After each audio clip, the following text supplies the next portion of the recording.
Good morning, everyone. Welcome to another Rookie Card Collector 123 video. In today's video, I'm going to talk about 10 of the rarest playing days cards for Hall of Fame great Rogers Hornsby. Hornsby was possibly the greatest second baseman, all-around second baseman in baseball history.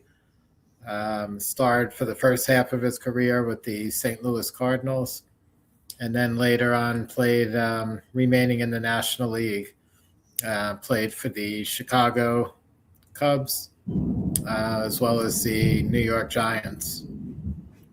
So Hornsby is a favorite of many player collectors, although his cards, based on his achievements, are probably still pretty good bargains these days, of course, relative to the price of everything. But definitely one of my favorite players to collect, and wanted to share some of his cards that are out there that are probably least often found. Going to start again, as I've been usual, doing the series in chronological order. So a couple of his early rookie cards I'm going to talk about first, and then move right into the rest of his 1920s and right up to 1930, I believe, is the excuse me, the latest cards I have on the list for him. So the first one we're going to look at is going to be the 1917 wheel baking. This is one of the 4 1917 issues that has the identical image on the front and shares different advertising backs. The wheel baking is the rarest of the 4. There's a Collins McCarthy Candy Company. There's a Boston store, and there's also a Standard Biscuit. Standard Biscuit's also quite rare. Most of the wheel baking cards from 1917, population numbers, usually only a couple of copies exist per player. So definitely the rarest Hornsby rookie out of those 4.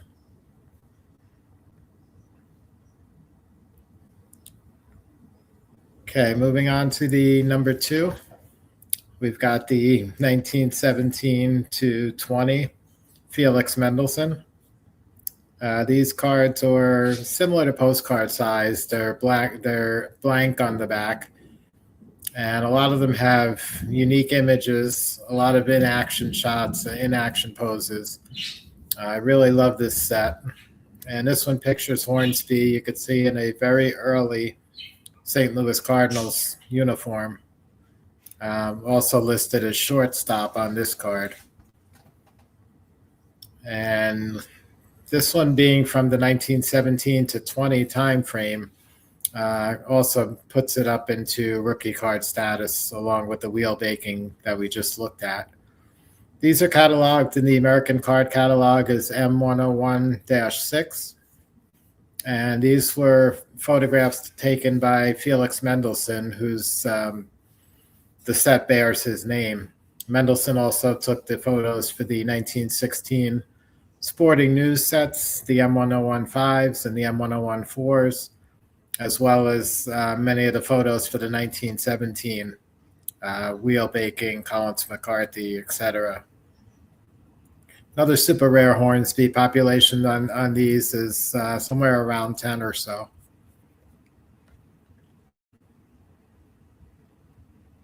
Okay, moving on to the third card. One time, this was considered a Hornsby rookie candidate as well. Subsequently, more recent years, documentation has shown that these cards actually were produced more like 1919, 1920, possibly even 1921. When they were first cataloged, they were cataloged as 1916 to 20, which would have made this the earliest possible Hornsby based on that 1916 date. But that has since been changed. These are the big head strip cards, they're called.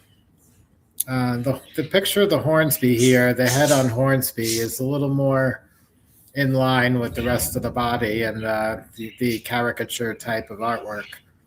So it's not as noticeable. But some of the other players, the head is very much disproportionate to the rest of the size of the body. And this one's got some nice colors. One of my favorite Hornsby cards. I used to own a couple of these in a my former Hall of Fame rookie collection. And if you get a nice example like the one pictured here with clean borders and all, really presents very well. So 1920 to 21 is most often what it's called now, big head strip card, Rogers Hornsby. Okay, we're going to move on to number 4 now.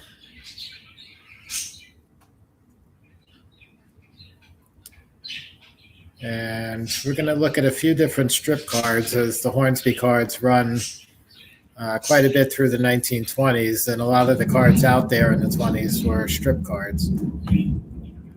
So this is the 1920. It's cataloged as WUNC, which means uncatalogued, as far as the original American card catalog that Jefferson Burdick produced. So these were later cataloged in the standard catalog of vintage baseball cards by Bob Lemke when he was the editor at Sports Collectors Digest / Krause Publications during the 1990s and earlier 2000s. Excuse me. So this one pictures Hornsby. Again, these are 1920. They're called shoulderless players strip cards. And you could see it appears somehow when these cards were made, the images were sort of cropped so that it appears like the player has very, very little or no shoulders. It kind of goes from the neck like right out to the arms almost. So kind of a strange looking image and a unique image of Hornsby. These are very tough to find. I know there's a Babe Ruth in this set. Many of the other bigger stars from the day, but you very rarely come across these 1920 shoulderless player strip card set. Okay, we're going to move on to number 5 for Rogers Hornsby.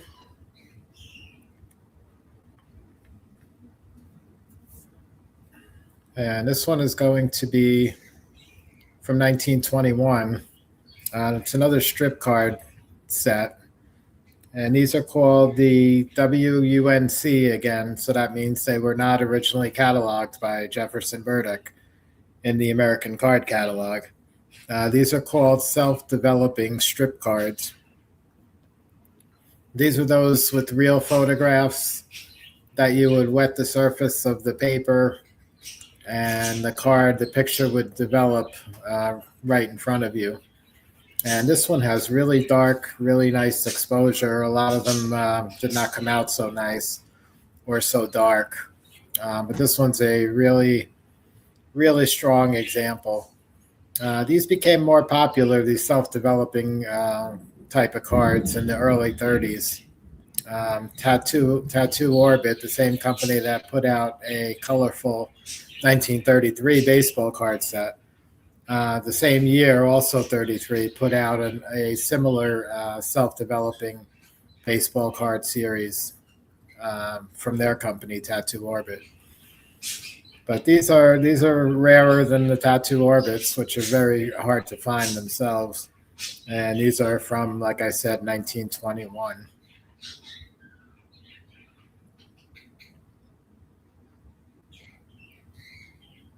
Okay, next one we're going to look at is going to be, we're going to move on to 1923.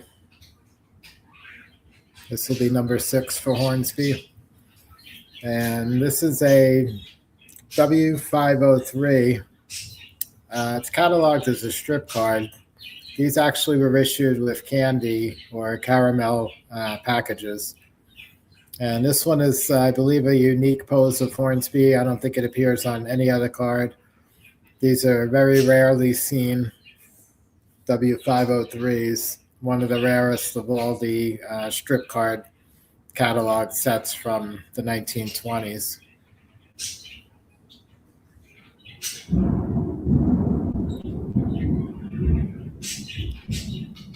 Okay, we're going to move on to the number 7 Hornsby card now. And this one is super rare. This is the 1923 to 24 William Patterson Candy Company. They were based in Canada, so it's an international issue. Almost all the William Patterson cards that you will find are in really poor condition. Authentics to ones. A lot of times they have holes punched in them. Probably some sort of redemption type of promotion with the candy company there. This one happens to look very clean and extremely unusual for a William Patterson.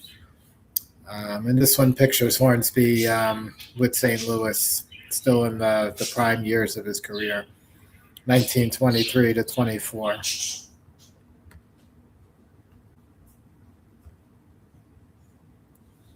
Okay, moving on to number 8.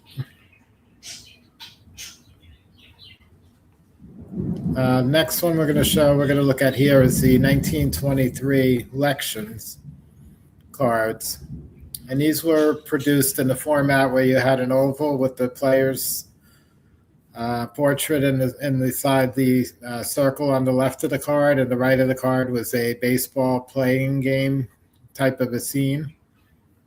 And these are found usually in really horrible condition. A lot of times they have numerous holes punched through them, numerous creases. Probably one of the hardest cards you'll ever have trying to find a clean copy like the one pictured here.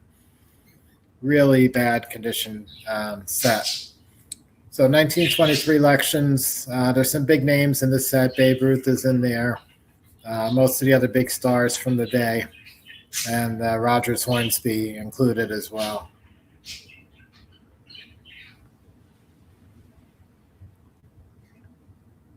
Okay, now we're going to move on to card number 9, which is we're going to reach the 1930 era now.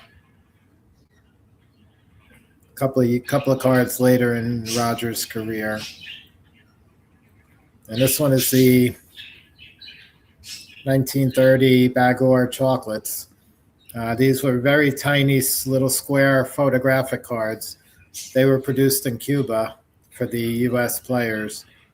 Most of the big names from the era are included in the set as well. So you've got Babe Ruth in there, Lou Gehrig in there. There's an Al Lopez, who's a Hall of Fame manager. It's a Lopez rookie card. And Hornsby is in here, nice image on the Giants. You don't see too many cards picturing Hornsby with New York. So 1930 Bagor chocolate, very tiny, about 1 inch by 1 inch candy card, produced in Cuba.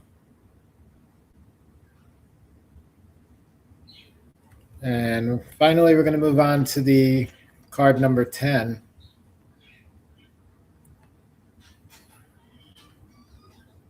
Whoops. Little technical difficulty here. Sorry about that. Give me a second. I pulled the wrong one up. So this is the 1930. It's called Rogers Pete. They were a clothing company in the New York/Boston area. And they produced a multi-sport set, which included 8 baseball players, along with hockey, basketball, football, and other sports. And among the 8 baseball players, Babe Ruth was included, Lou Gehrig was included, Ty Cobb was included, Walter Johnson was included, and Hornsby was included.